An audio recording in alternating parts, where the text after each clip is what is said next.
My name is Dr. Anthony Levatino. I'm a practicing obstetrician-gynecologist, and I've performed over 1,200 abortions. Today I'm going to describe a second trimester surgical abortion called dilatation and evacuation, or D&E.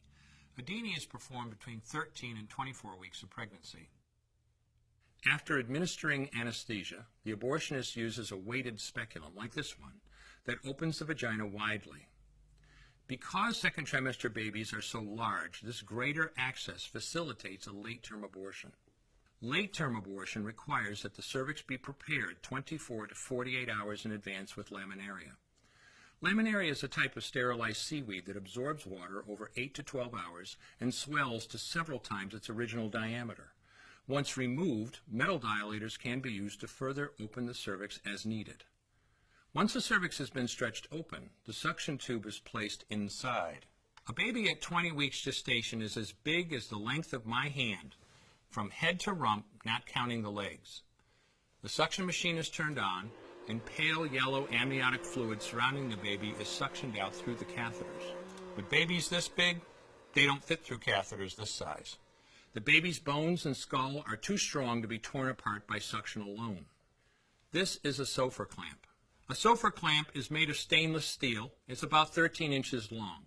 The business end is about 2.5 inches long and 1/2 inch wide, and there are rows of sharp teeth.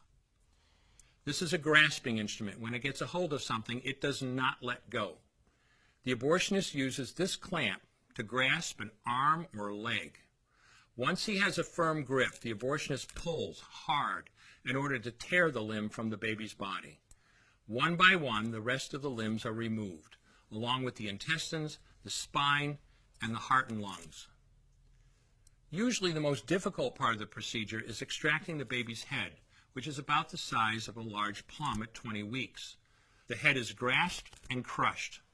The abortionist knows he has crushed the skull when a white substance comes out of the cervix. This was the baby's brains.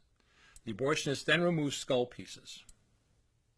He removes the placenta and any leftover parts of the baby with a curette, scraping the lining of the uterus for any remaining tissue. The abortionist then collects the baby parts and reassembles them to make sure that there are 2 arms, 2 legs, and all the pieces.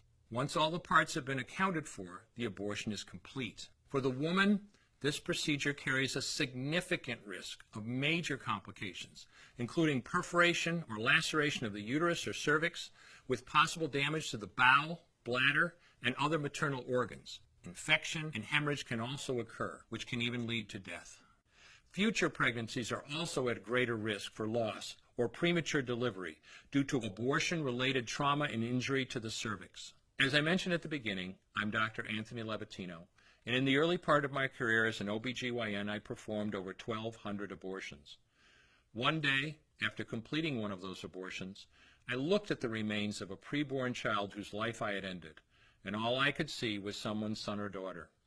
I came to realize that killing a baby at any stage of pregnancy for any reason is wrong. I want you to know today, no matter where you're at or what you've done, you can change.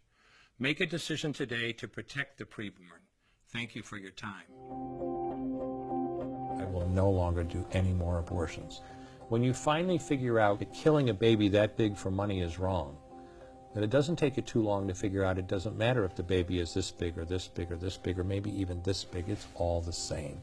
And I haven't done any since then, and I never will.